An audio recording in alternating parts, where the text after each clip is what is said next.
după bloc ca părinții să nu ne găsească și rugam vecinii ce ne vedeau să nu ne părască. Ziceau că nu se bagă, dar mai dă-i în morților. Ca a doua zi când îi vedeau le spuneau părinților.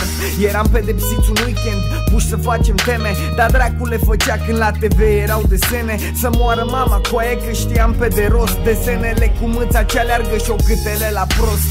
Când intra mama în cameră ieșea cu circ, se prelungea pedeapsa văzând că n-am scris nimic. Era singura chestie care simțeam că mă omoară. Mai bine mă bătea decât să nu mă lase afară. Țin minte când ne întâlneam în fața blocului, o gașcă de puși nebuni ce nu stăteau locului. Ne lăsam purtați de aripile jocului, alergam și chirăiam de mama focului. Mi-e dor de zilele în care eram un puști gras și stăteam în fața scării cu mucii la nas. Mi-e dor de toți prietenii mei din copilărie cu care împărțeam pâinea până la ultima felie. Mi-e dor de zilele de fotbal în care jucam și pe mine mă puneau în poartă că îi faultam. Toate-mi lipsesc, vărs o lacrimă că nu-i ușor. Unde-i copilăria mea? Coaie că mi-e dor. Erau doar nopți scurte și zile exagerat de lungi, parcă profitam de fiecare minut atunci. Terorizam moșii, le aruncam cu bolovani în geam, iar când ieșeau cu cuțitul la noi râdeam și fugeam. Ne întreceam la prostii care le are pe cele mai tari, dădeam orice să ne laude băieții mai mari. Ne băteam și între noi, o dădeam parte în parte, doar să umblăm în gașcă cu ai mari o noapte. Era nebunie, mi-aduc aminte cu atâta drag. Primeam țoale de la ai mari, de-aia mă îmbrăcam larg. Mă uit pe poze, frate, parcă toți eram săraci. Aveam haine nașpa și vara ne încălțam cu bocanci. Iarna stăteam afară și dădeam foc la tomberoane. Beți în aer liber după blocuri de revelioane. Aș da orice să pot da timpul înapoi, să mai fumez coloana și Dacia cu voi.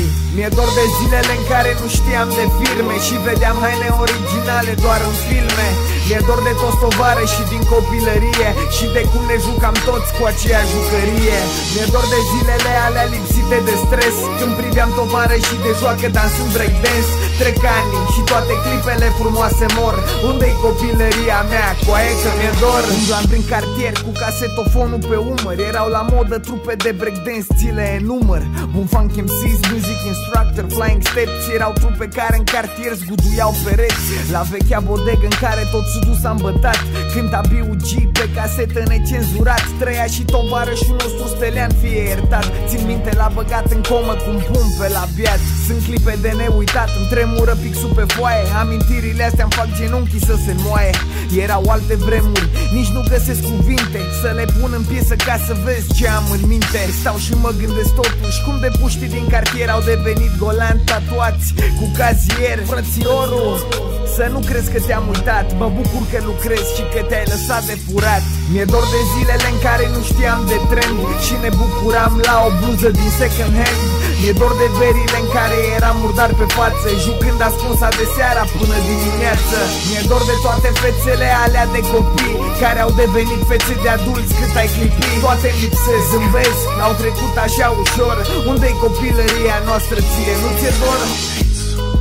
Pot să jur că acolo la ce să te gândești. Nane, de ale mele, 2008.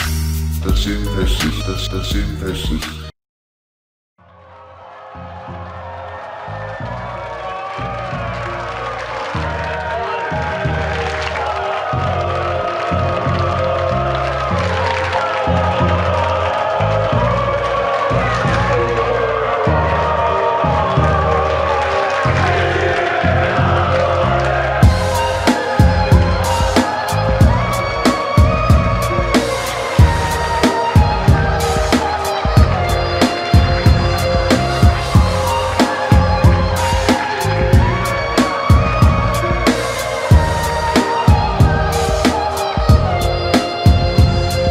Că într-o zi vine și raza de soare ce schimba vieții tale culoare și simți că totul e frumos chiar dacă încă doare. Stai în picioare după vânt, furtună, ploi, multă vremerea.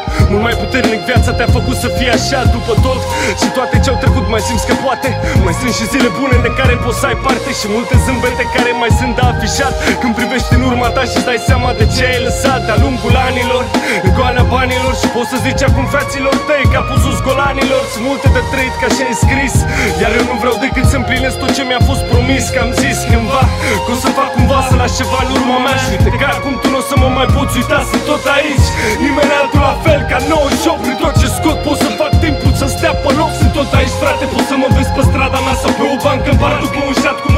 la fel de sparsă peste tot pe unde am fost, pe unde am ars un prost. Că am scris tot ce a fost în stânga aici. Pentru cei ce mă cunosc sunt tot aici, frate. Poți să mă vezi pe strada mea sau pe o bancă în parc. Pe un șat cum îmi zâmbesc la fel de sparsă peste tot pe unde am fost, pe unde am ars un prost. Că am scris tot ce a fost în stânga aici. Pentru cei ce mă cunosc, pentru toți cu care am râs, nu o să plec niciodată și o să revin cu aceleași amintiri de fiecare dată. Sunt nimeni altul, născut în 1984 și am trăit anii 90, poate la fel ca tactul. Am dat de vagabonțeală prin școala generală, în clasa 5-a cu batic cepcel și cămașa pe afară. Copil rebel care fuma cu băieți în cartier și bea bere la fel cum bea tai-căsul pe șantier. Am făcut un liceu faimos de la periferie, Nikita Stănescu, am fost șef de galerie, să știe. Sunt capitanul echipei de volei și basket, atunci sunt la care te îngropa pe teren când vroiai să arunci, că am fost crescut. Lasă-se patru și Vegas-o Cerlana Petrincă.